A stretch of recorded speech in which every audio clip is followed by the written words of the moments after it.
Jadi kalau diskriminasi adalah treatment yang tidak sama, tidak adil, tidak sama, merata ya, tidak sama persis ya terhadap orang-orang didasarkan oleh prejudgment, dasarkan oleh prejudice, because karena mereka punya kategori tertentu seperti ras, ethnicity, gender, atau agama tertentu.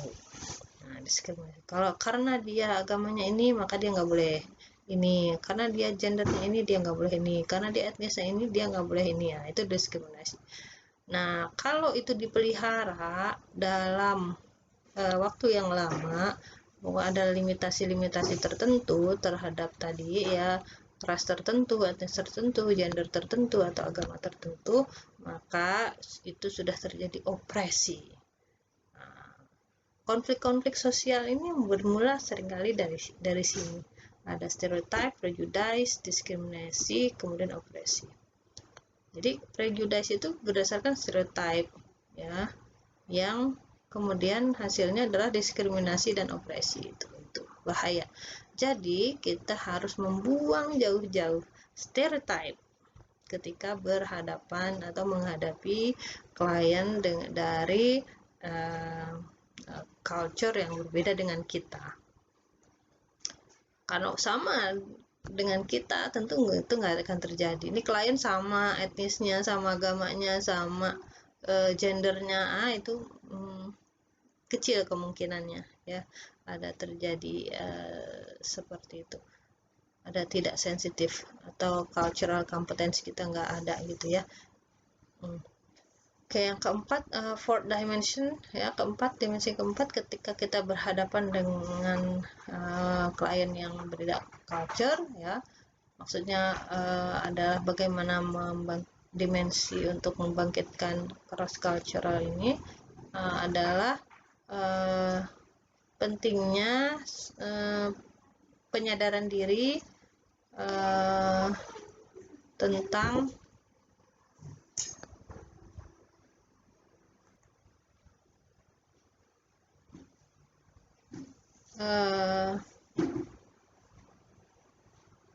saya ulang. Jadi dimensi keempat untuk membangkitkan cross cultural awareness adalah meliputi pentingnya self awareness, penyadaran diri ya,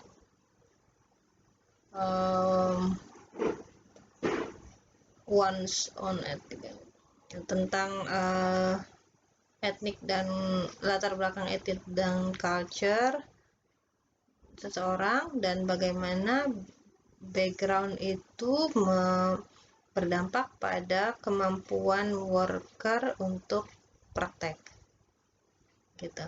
Jadi ini latihannya. Latihannya bisa dengan cara menjawab pertanyaan-pertanyaan ini ya. How do I view members of this squad? Bla bla bla. Ini kalian bisa baca dan jawab sendiri. Ini untuk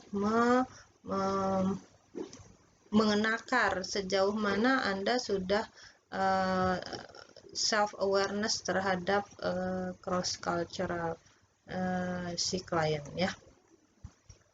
Baik. Tantangan berikutnya adalah silence in interview. Diam pada saat interview. Nah, ya.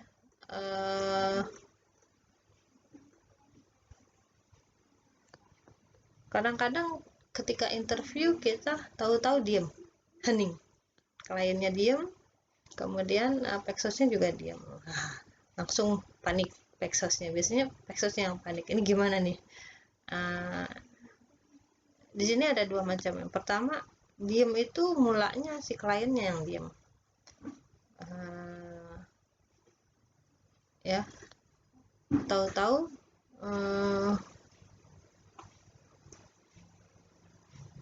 si klien diam, dan ini memang betul-betul gara-gara klien. Kenapa itu bisa terjadi? Pertama, bisa jadi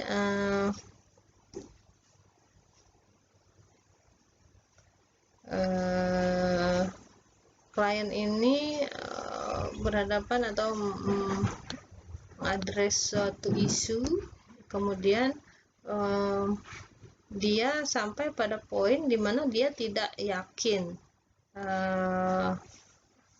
atau dia perlu waktu untuk mengorganisir pikirannya, mengumpulkan ingatan, mengorganisir pikiran untuk bisa kemudian lanjut bicara. Ya. Yang kedua adalah klien mungkin mencoba mempressure Paxos untuk menjawab pertanyaannya atau memberi respon atau memberi solusi terhadap masalah. Ya, jadi diamnya itu dia menuntut si Paxos untuk menjawabkah atau memberi solusi. Yang ketiga, bisa jadi kliennya memang resisten atau menolak otoritas worker Paxos, ya. Nah, kalau negative worker initiated silence yang disebabkan oleh worker adalah mungkin worker Paxos ini bicara dan merasa kemudian tiba-tiba dia diam, ya.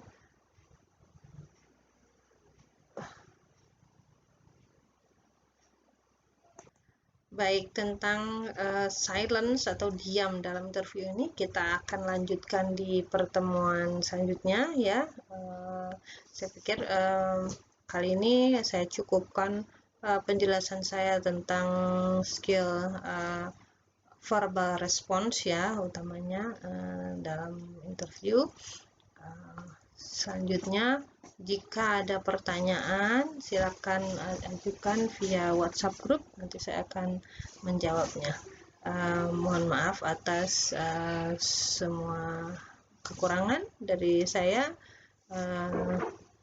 Saya tutup dengan alhamdulillah. Silakan kita lanjutkan di WAG, ya.